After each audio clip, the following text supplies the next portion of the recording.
So, hi guys, we're here at Lipa, Batangas. So, dito kami ngayon sa Salud, Batangas. And, ayan, dito kami nag-staycation for this weekends. And, malapit lang naman siya from Manila. So, mga 2 hours. And, ayan, I will show you around kasi sobrang cozy, sobrang aesthetic ng place. And, may own swimming pool siya. Sorry ko, makapagod guys kasi ang taas niya. So, eto. Yung parking pala niya is doon sa taas. Nakikita nyo ang taas, diba? And then, as you can see, this is the main entrance. So, ayan, hiningal ako. And then, pag open mo niyan, it's like a paradise inside. So, this is the area. So, ayan guys, let's tour around. And this is the main house.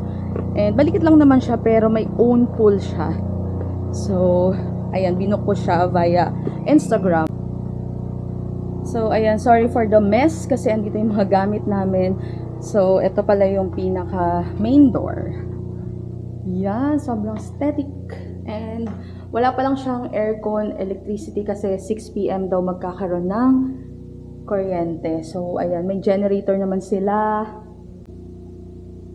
And ayan, as you can see, this is a private house, private vacation house, and sobrang aesthetic ng details niya kasi look, in the heart of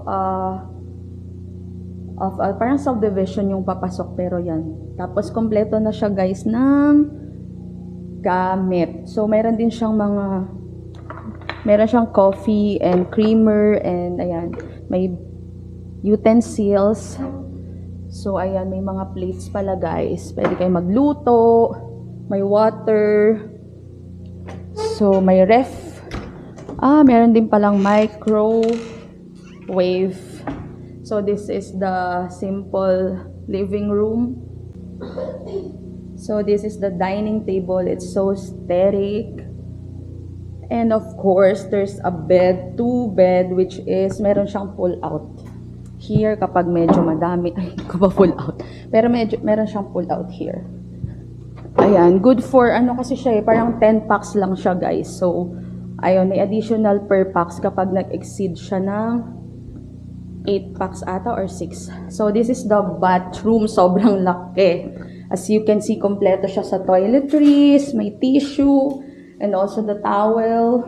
And of course, there's a mini bathtub here, and sobrang nice kasi look at the view. Meron siyang glass sa pinaka roof niya.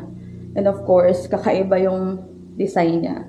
Sobrang cozy, aesthetic, and the mirror, sobrang cute ng vibes.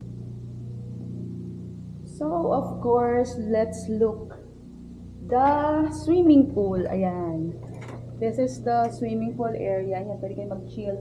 Sobrang relaxing din kasi as in, ayan sobrang forest, gubat lang talaga yung vibes. Tapos meron sila dong spa. So meron akong binook na massage. So dun yung area for the massage. And this one, ayan, meron siyang parang area dito for tambayan, and then this one is the pool.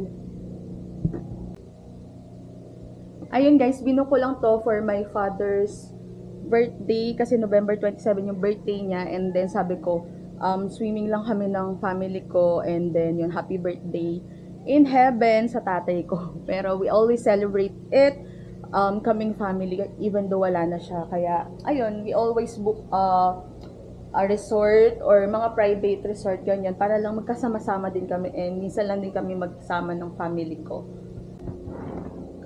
So, ayun na nga guys. So, if you want to book here, and sobrang simple lang naman nung room, and ang lapit lang niya sa Manila kasi almost 2 hours, and sobrang traffic lang dito sa may crossing, sa may exit sa Tambo. Dun yung exit namin. Pero as you can see naman, sobrang bilis lang. So, at least diba, it's so lapit lang sa Manila, tapos ganito yung pupuntahan mo. So, relaxing guys.